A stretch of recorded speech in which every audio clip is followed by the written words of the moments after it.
Centre clip ഉണ്ടെങ്കിൽ മുടിയിൽ മൊത്തം മുല്ലപ്പൂ ചുറ്റി അങ്ങോട്ട് എടുക്കുമ്പോ നടുവിൽ സെന്റർ ഓഫ് അട്രാക്ഷൻ ആയിട്ട് വെക്കാൻ വേണ്ടിട്ട് വേറൊരു ഫ്ലവറും തപ്പി നടക്കണ്ട. അപ്പൊ നമ്മുടെ ഓണം സീരീസിന്റെ 3ാമത്തെ എപ്പിസോഡിൽ നമ്മൾ ഒരു താമരക്കുട്ടനെയാട്ടോ ഉണ്ടാക്കിയെടുത്തത്. ഇതുവരെ ഞാൻ ക്ലേ വെച്ച് പണിതതില് വലിയ ബുദ്ധിമുട്ടുകളൊന്നും ഇല്ലാണ്ട് ഉണ്ടാക്കിയെടുക്കാൻ പറ്റുന്ന ഒരു സാധനമാട്ടോ ഇത്. ഈ ഓണത്തിന് എന്തെങ്കിലും ഒരു ക്രാഫ്റ്റ് ചെയ്തെടുക്കണം എന്ന് ആഗ്രഹിക്കുന്ന ആൾക്കാരാണ് നിങ്ങളെങ്കിൽ എപ്പോക്സി ക്ലേ വാങ്ങിച്ചിട്ട് ഇതൊന്ന് ട്രൈ ചെയ്ത് നോക്ക്. എന്തായാലും നിങ്ങൾക്ക് ഇഷ്ടാവും. പിന്നെ ഈ കാണിച്ച പോലത്തെ ക്ലിപ്പ് തന്നെ വേണമെന്നൊന്നുമില്ല, ഒരു സാധാ യു പിൻ ആയാലും മതിയെന്നേ.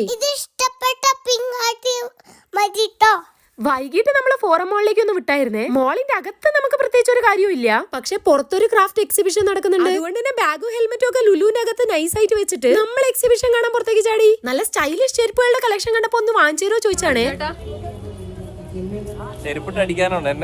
എന്തെങ്കിലും ഒന്ന് എടുക്കണമെന്ന് എനിക്ക് നല്ല ആഗ്രഹം ഉണ്ടായിരുന്നു. പക്ഷെ അല്ലെങ്കിൽ ആഭരണം എടുക്കാൻ പോയിട്ടുണ്ടെങ്കിൽ നാഗവല്ലി ചേച്ചിക്ക് കാണില്ല ഇത്രയും കൺഫ്യൂഷൻ. കൂടാണ്ട് ഞാൻ കൈവയ്ക്കുന്നതിനൊക്കെ മുടിഞ്ഞ കാശ് പറയാണ്ടിരിക്കാൻ പറ്റില്ല കേട്ടോ. ഇങ്ങനെ ഓരോന്നും ഉണ്ടാക്കാനുള്ള എഫേർട്ട് ആലോചിച്ചാൽ ഈ കാശൊന്നും ഒന്നുമല്ല. എനിക്ക് അവിടെ പോയിട്ട് ഏറ്റവും സന്തോഷം തോന്നിയ കാര്യം എന്താ വെച്ചാൽ ഈ സ്റ്റോളിന്റെ ഓണർ ഞാൻ ഉണ്ടാക്കിയ താമരപ്പൂ തലയിൽ വെച്ച് കാണിച്ചെന്നേ.